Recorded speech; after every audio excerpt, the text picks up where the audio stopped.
So basically, the university is fortunate to be on this amazing campus within this wonderful landscape. So the sculptures have to be interesting, have their own integrity, and to be located in places that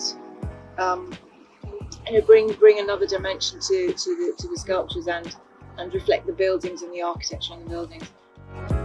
And this piece is called Nostalgia. Taken one solid piece of marble and he split it into about 40 odd pieces.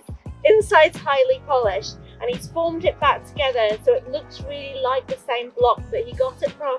And the idea behind it is that we're all shaped by our experiences, so if something happens to us, either good or bad, we are extremely different after we've experienced the thing.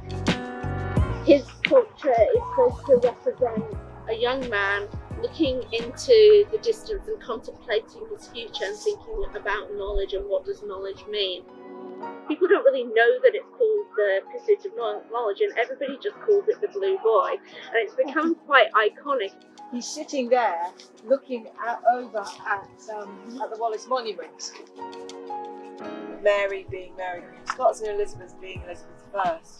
So the appropriateness of these pieces here is that Elizabeth was the cousin of Mary.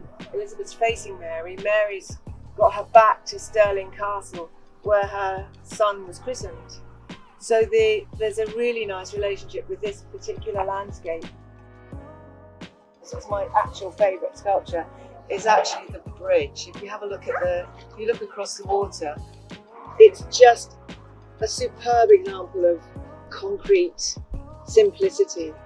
These legs just carry this simple tract. It says what it does on the tin. It gets you from one side of the water to the other in a straight line. It's perfect. At the start of lockdown, as you probably know, after the death of George Floyd, there was the Black Lives Matter movement started, and we were approached by a lady called Wesley Moura, who was setting up a Black Lives Matter mural trail all around Scotland. So we were really obviously keen to help her. And if you look at it in a certain angle, you can actually see the words "do better," which is cut out in each of the figures. And she decided she wanted it to be blue because she wanted it to represent the Scottish saltire and the idea that the BAME people are actually Scottish, and actually it's part of her identity was Scottish. I think the campus itself is very beautiful, and I think we very much view the campus as a piece of art in itself, with the wonderful landscape, and then you've got the Pathfield building within that, and within the Pathfield building you've got the actual art itself hanging on the walls. So I think the whole of the campus is really a work of art for me.